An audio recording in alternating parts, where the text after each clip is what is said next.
And I think these situations, they spark emotion in us and they can catch us by surprise, and we can feel cut off from a solution when we're in that situation. But if we're rehearsed and we know what to do in that situation, i.e. by watching this video, then there's a good chance that we'll be able to show up in a way that brings us peace. Hello Dr. Humans, welcome back to the channel in today's video, which is all about dealing with difficult people at work. Be that your consultants, nurse managers, or anyone who's in a position of power and behaving badly, and it's making you feel terrible on the regular. Because let's face it, being a doctor is hard enough without adding incivility on top. And in my time on planet Earth, especially in the clinical environment, I have come across many situations of incivility. And in that process, I've learned many lessons that were very hard to learn at the time. They caused a lot of pain and angst. And to be honest, I used a lot of mental space that I could have been using elsewhere. These things are exhausting. But in saying that, having gone through those experiences and safely arriving at the other side, I feel like I now have some concepts to share with you that I hope will act as a shortcut for you and help you to navigate these situations and feel empowered in the moment. And so I want to tell you a wee story about a time during my training when I was plagued with a difficult consultant.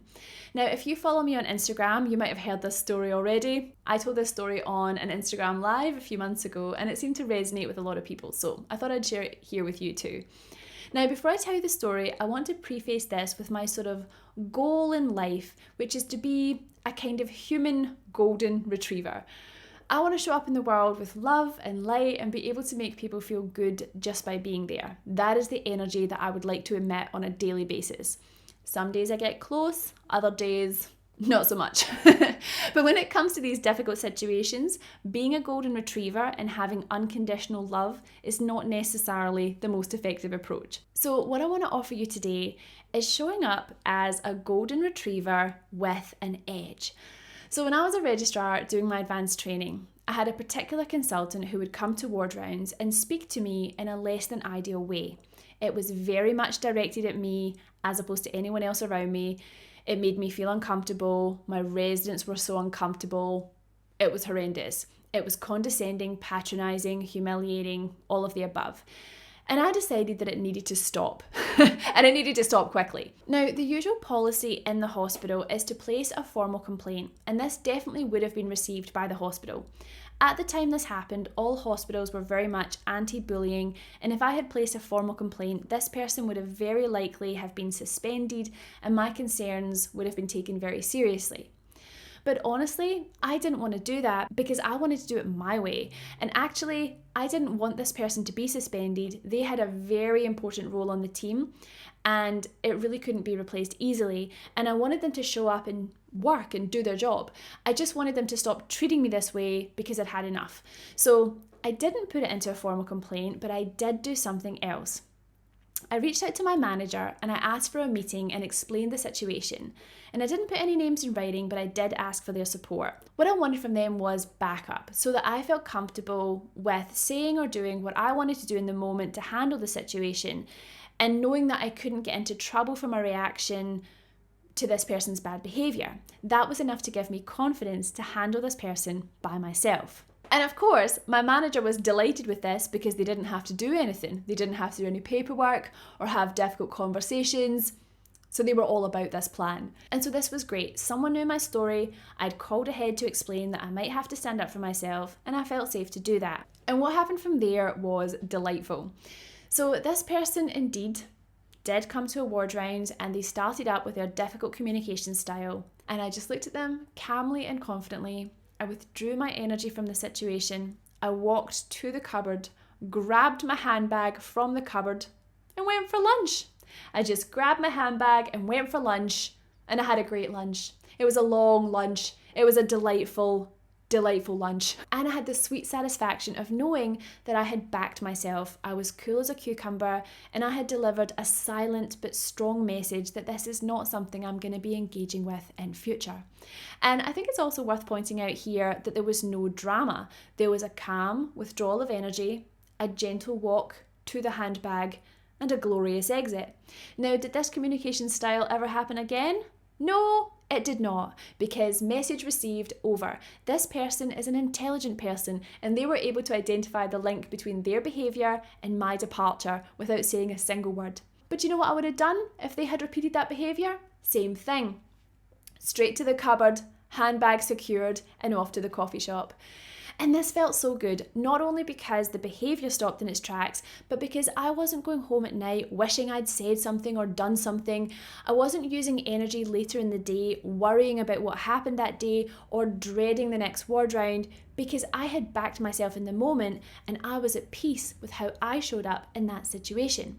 And I think a lot of the angst that comes from these situations is because we feel like we've abandoned ourselves in the moment, right?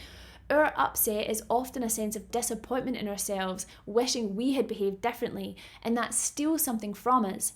But when we feel empowered to remove ourselves from the situation, or even just calmly articulate ourselves, we end up managing the situation and showing up in a way that we're proud of, and therefore we're not taking that baggage home at the end of the day and letting it poison our lives in other ways. And I've given you the example today of a silent message, and for this particular person and their personality, that was the way that I felt was right at the time, because they had a sort of narcissistic undertone to their personality. So if I was to express to them that they were making me uncomfortable, I would have expected them to have some kind of glee at the notion of that, and then more condescending and humiliating comments would come from there. Maybe even some gaslighting being thrown my way.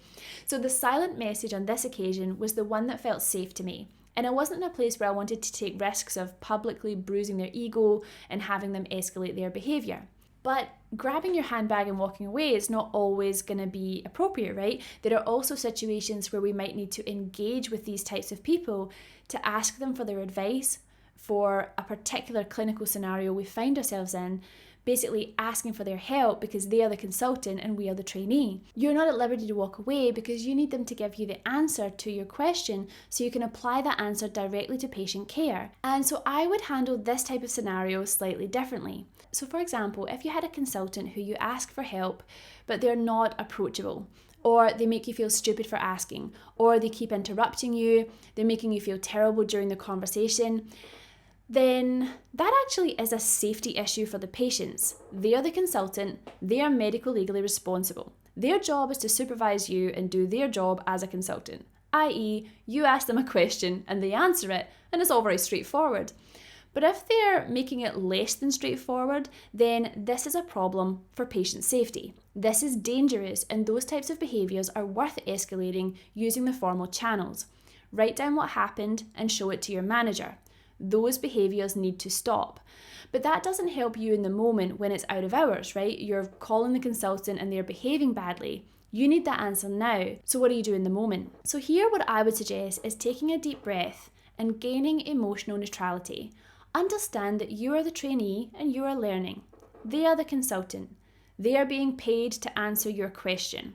You do your job and they do theirs. And sometimes people need a reminder. So if someone is making you feel stupid for asking a question, you could say in a very neutral fashion, nice and dry, Mrs. Smith is unwell right now. I've called you for some advice. I would like you to provide some advice on how you would like me to manage Mrs. Smith. Or if they're coming across as too busy to take your call, like you're somehow in the way and you're inconvenient to their day, you could say, it sounds like you're busy right now. Would you like me to call back in a few minutes? Or is there someone else you'd like me to call? And I think for most situations, that should get things back on track in the moment. And if it doesn't, then you're left with no choice but to call someone else, another consultant, maybe even their boss. Your job is to get help for the patient, and you gotta do what you gotta do. All right, so you don't have to feel bad about that. Patients come first. And I think these situations, they spark emotion in us and they can catch us by surprise, and we can feel cut off from a solution when we're in that situation. But if we're rehearsed and we know what to do in that situation, i.e. by watching this video, then there's a good chance that we'll be able to show up in a way that brings us peace. And I think the idea of taking it away from the people involved and placing emphasis on the task at hand is a helpful way to do that. What's my job? What's their job? How do those jobs come together to make the patient safe?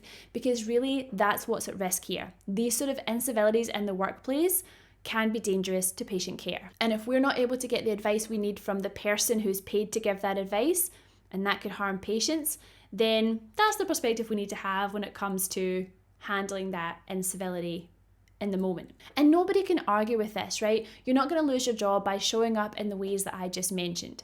None of us are paid enough to accept unnecessary sass from anyone, and there is nothing in your contract which says that you have to accept consultant mood swings raining on you from above. It is not part of your job. It's really not. But of course, just like I told you in the story at the start, it's a good idea to involve your manager or their manager, depending on who is misbehaving, and create that safety for yourself. And in doing so, you'll feel safe to show up for yourself in these situations. And if you don't feel safe, then that probably means you do need to put in a formal complaint, and that's okay too. Sometimes that's necessary, and in making this video, I'm not suggesting that you should not put in a complaint about someone who's behaving badly. These processes are in place for a reason, and so by all means, put in the complaint and work things out in that way. But I also recognise that many of us experience incivility in the workplace, which is a lot less clear than bullying. And it might feel like, although we're dealing with a difficult behaviour in someone, it might not feel concrete enough to make a formal complaint. And you've got to survive doctor life in the meantime, okay? So here I wanted to give you some options to feel better, to feel empowered in these difficult situations where there is incivility and bad behaviour in your senior colleagues. And I want to empower you to remove yourself from that situation or calmly orientate that person to their role and ask them to fulfill their role in a calm and confident manner because you do not get paid enough as it is and life is too short. So those were some ideas on how to deal with incivility from your consultants in the style of a golden retriever with an edge. I hope this video finds who it needs to find today, and I hope it helps you on your doctor journey. Sending so much love, and I'll see you again soon.